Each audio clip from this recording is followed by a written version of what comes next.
হ্যাঁ, আজ হলো সেই দিনটা যেই দিনটার জন্য আমি সারা সপ্তাহ ধরে ওয়েট করে থাকি। মানে আজ হলো স্যাটারডে, মানেই ছুটির দিন। সারা সপ্তাহটা যেহেতু ওই একঘেয়ে কাটে, তাই এই স্যাটারডে সানডেটা না আমি একটু রিলিফ করতে চাই।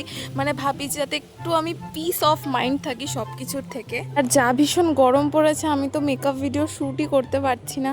মানে ভীষণই একটা এক্সস্টেড অবস্থা হয়ে রয়েছে, তার মধ্যে আইব্রোও করতে পারছি না, যেহেতু একটা প্রবলেম হয়ে গেছে সেই কারণে। তো যাই হোক, সন্ধ্যাবেলা আজ মা বলেছিল একটু বেরোবে, আসলে মায়ের কিছু বাজারঘাট করার ছিল। আর আমি যেহেতু বাড়িতেই বসে থাকতাম, তাই ভাবলাম চলো আমিও যাই সাথে। তো সেই মতো রেডি হয়ে বেরিয়ে পড়লাম। আর এখন তো আমি ওই টোনার আর লিপস্টিক ছাড়া কিচ্ছু লাগাচ্ছি না মুখে, যা গরম বাপরে, কিচ্ছু লাগানো যাচ্ছে না, যাই মাখছি গলে গলে পড়বে। তো যাই হোক, এই ড্রেসটা আজকে পরেছি অনেকদিন পর, আর গরমে না এই ড্রেসটা ভীষণ কমফোর্টেবল। তো আমি আর মা গিয়েছিলাম বিশালে আমার ছোট ভাই বোনের জন্য একটা জামা কিনতে।